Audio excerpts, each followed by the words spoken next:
Wakati ambapo taifa la Urusi linatimiza takriban miaka miwili na miezi takriban 10 tangu ilipofanya uvamizi katika taifa la Ukraine.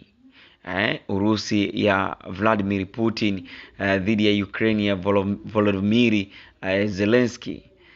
Kwa sasa ina miaka miwili tangu uvamizi huo ufanyike. Leo hii na kupitisha katika mojawapo ya vioja vya kijasusi vya Urusi, na hivi ni vioja kuhusiana na nyangumi wa Urusi aliyekimbia mafunzo ya kijeshi. Fumbo kuhusu nyangumi aina ya beluga alionekana kwenye ufuo wa Norway akiwa na kibandiko cha utambulisho huenda sasa limefumbuliwa. Nyangumi huyo mweupe ambaye wenyeji walimpa jina la Volodymyr aligonga vichwa vya habari miaka 5 iliyopita baada ya kuwepo uvumi kwamba alikuwa ni jasusi wa Urusi. Sasa mtaalamu wa mamalia hao anaamini nyangumi huyo kweli alikuwa wa jeshi la Urusi na alitoroka katika kambi ya wanamaji huko Arctic Circle. Ingawa Dr. Olga Shpak haamini kwamba alikuwa jasusi, anaamini beluga alikuwa akifunzwa kulinda kambi hiyo na akakimbia kwa sababu ni muhuni. Urusi imekataa kuthibitisha au kukataa kwamba nyangumi huyo alifunzwa na jeshi lake.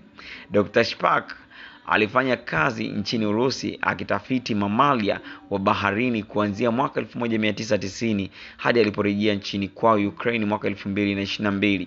Kauli ya Dr. Shpak inategemea mazungumzo na marafiki na wafanyakazi wenzake wa zamani nchini Urusi. Mwanzo wa kuonekana kwa nyangumi huyo. Nyangumi huyo wa ajabu alijulikana kwa umma miaka 5 iliyopita alipokaribia wavuvi katika pwani ya kaskazini ya Norway. Nyangumi alianza kusugua mashua, anasema Joa Hessen, mmoja wa wavuvi. Najua kuhusu wanyama walio katika dhiki ambao hujua kwamba wanahitaji msaada kutoka kwa wanadamu.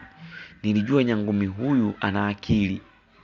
Kuonekana kwake halikuwa jambo la kawaida kwa sababu beluga alionekana ni wa kufugwa na nyangumi wa aina hiyo hawaonekani sana kusini.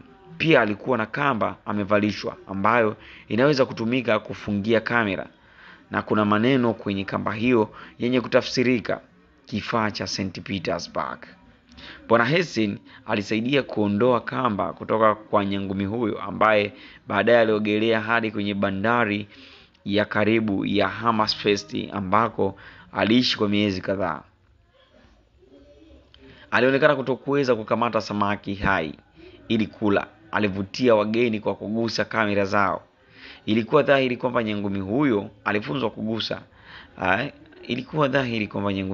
alifunzwa kugusa kitu chochote kwa pua yake ambacho kilionekana kama shaba kwa sababu alikuwa akifanya hivyo kila wakati.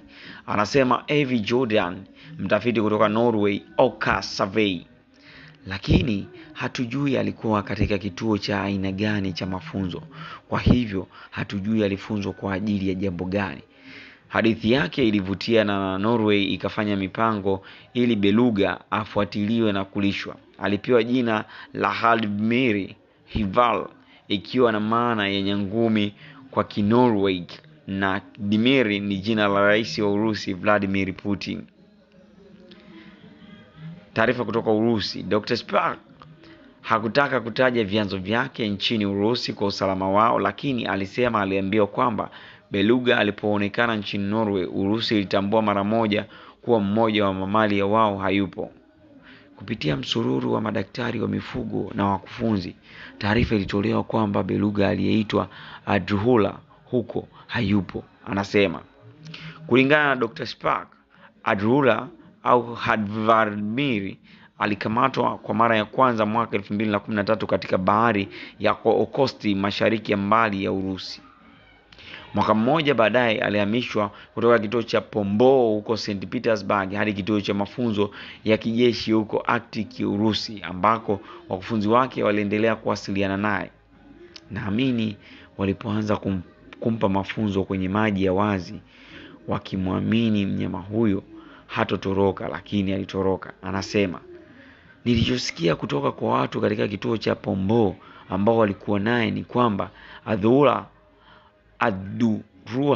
alikuwa mwerevu, kwa hivyo ni chaguo nzuri kufunzwa, lakini wakati huo huo alikuwa kama muhuni.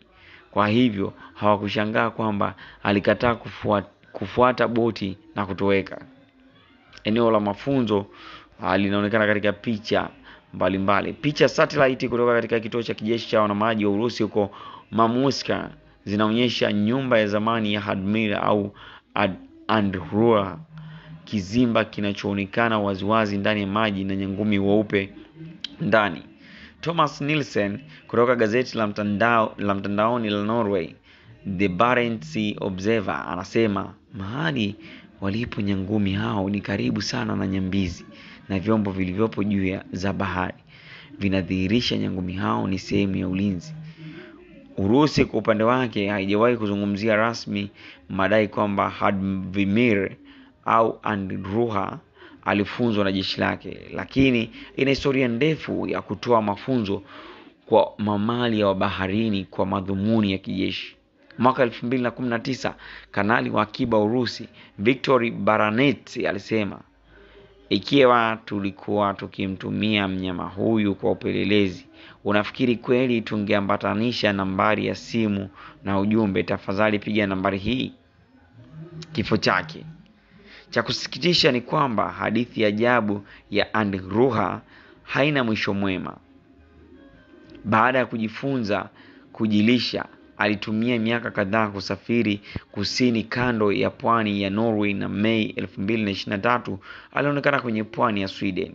Septemba 1, 2024 mwili wake ulipatikana ukielea baharini karibu na mji wa Risavika kwenye pwani ya kusini magharibi ya Norway. Je, Urusi ilimuua? Licha ya baadhi ya makundi ya wanaharakati kusema kwamba nyangumi huyo alipigwa risasi, maelezo hayo yametupiliwa mbali na polisi wa Norway. Wanasema hakukuwa na chochote cha kuashiria kwamba shughuli za kibinadamu zilisababisha kifo cha beluga moja kwa moja. Uchunguzi wa maiti ulionyesha kuwa Andruha alikufa baada ya ujiti kukwama mdomoni mwake. Imetafsiriwa na Rashid Abdallah na kuhaririwa na Amri Hirisi na kusimuliwa kwako na Rinyo Urono.